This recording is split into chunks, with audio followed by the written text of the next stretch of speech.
Continuing on with our season previews, today we're going to be looking at the Seattle Mariners. Not too much of an intro, let's get right into the video. The 2022 Seattle Mariners were a huge success as they made the postseason for the first time in 21 years. They finished the regular season out at 90-72 and swept Toronto in the wildcard round in 2 games before being eliminated by their division rival in the Astros in the ALDS. So while there was a disappointing end, all in all, it was a huge success. And when it comes to numbers, the Mariners as a team were one of baseball's most well-rounded. They had a .705 team OPS which ranked 13th in all of baseball and 197 home runs which ranked 9th. In terms of this offseason, they've made some big pickups but have also lost some pretty big names. They lost 4 offensive bats in Mitch Haniger, Carlos Santana, Adam Frazier, and Jesse Winker. But like I said, they picked up some pretty big names as well, as they picked up Teoscar Hernandez, Kolten Wong, and AJ Pollock. And when looking at this year's projected lineup, we have to start with Julio Rodriguez, who last year as a rookie hit .284 to go along with 28 home runs and 25 stolen bases. He had a rookie season for the ages, he won the American League Rookie of the Year award, and going forward I think he's only going to get better and may one day be the face of baseball. They also have one of the most underrated players in baseball in Ty France, who last year hit .274 with 20 home runs. Cal Raleigh broke through and was one of the best catchers in baseball as he hit .211 with 27 home runs and also provides you with Gold Glove defense. Eugenio Suarez is one of the most consistent power threats in the game today, as last year he hit .236 to go along with 31 home runs. As previously mentioned, they picked up Kolten Wong, who last year with the Brewers hit .251 with 15 home runs and 17 stolen bases. They also have JP Crawford over at shortstop, who last year hit .243 with 6 home runs and is all around a great clubhouse guy.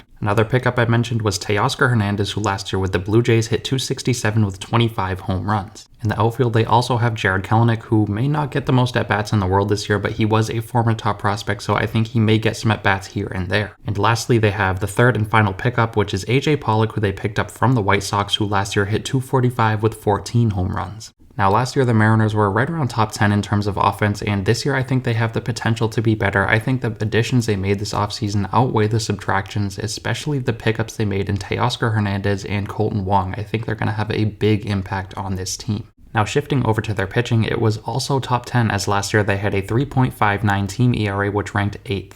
The ace of the staff right now looks to be Luis Castillo, who they picked up from the Reds last year at the trade deadline, who all in all pitched in 150 innings where he had a 2.99 ERA to go along with 167 strikeouts. They also have another all-star caliber pitcher in Logan Gilbert, who last year at 186 innings had a 3.2 ERA to go along with 174 strikeouts. They also have Robbie Ray, who last year in 189 innings posted a 3.71 ERA with 212 strikeouts. And we can't forget about George Kirby, who last year was quietly one of the best rookies in all of baseball, as in 130 innings he had a 3.39 ERA to go along with 133 strikeouts. As for the 5th and final spot of the starting rotation, it looks to be Marco Gonzalez's job to lose, as last year in 183 innings he had a 4.13 ERA. So all in all, I think this is one of the best starting rotations in all of baseball. You could make a case that 4 of the 5 starting pitchers in this rotation have all-star potential. And even the number 5 starter in this rotation, and Marco Gonzalez, is a good number 5 pitcher. He is going to eat up plenty of innings for you, and he's all in all not that bad of a pitcher. Now, looking at their bullpen, it was also one of the league's best, as they had a 3.33 bullpen ERA, which ranked 6th. Andres Munoz looks to be the closer heading into this season. Last year, he only had 4 saves, but he did have a 2.49 ERA, and if you watched any Mariners games last year, you will understand just how electric this guy is. They also have Paul Sewald, who last year in the closer role had 20 saves to go along with a 2.67 ERA. Another solid arm in this bullpen is Diego Castillo. Last year he did only have a 3.64 ERA, but in the years past he's shown he can be a much better reliever. A couple other impact arms in this bullpen are Penn Murphy, Matt Festa, and Trevor Gott. So this bullpen is pretty solid. I think it again has the potential to be one of the league's best. So now that we went over the roster as a whole, let's look at the team's outlook in 2023. As I've said over my past couple videos, the AL West is a really good division. It's one of the best in baseball, with the Astros still being a powerhouse and the Rangers getting better and better every day. But as good as those teams are, I think the Mariners are a great team as well. I mean, you obviously know by now, I just went through the roster. They have a top 10 offense, a top 10 starting rotation, and a top 10 bullpen.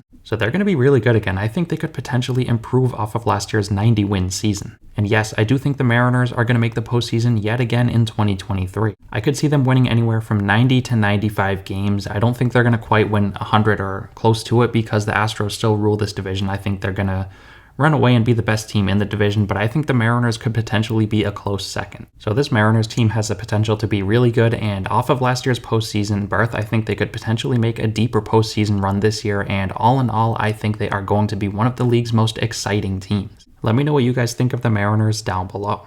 Thank you guys so much for watching, and I'll see you next time.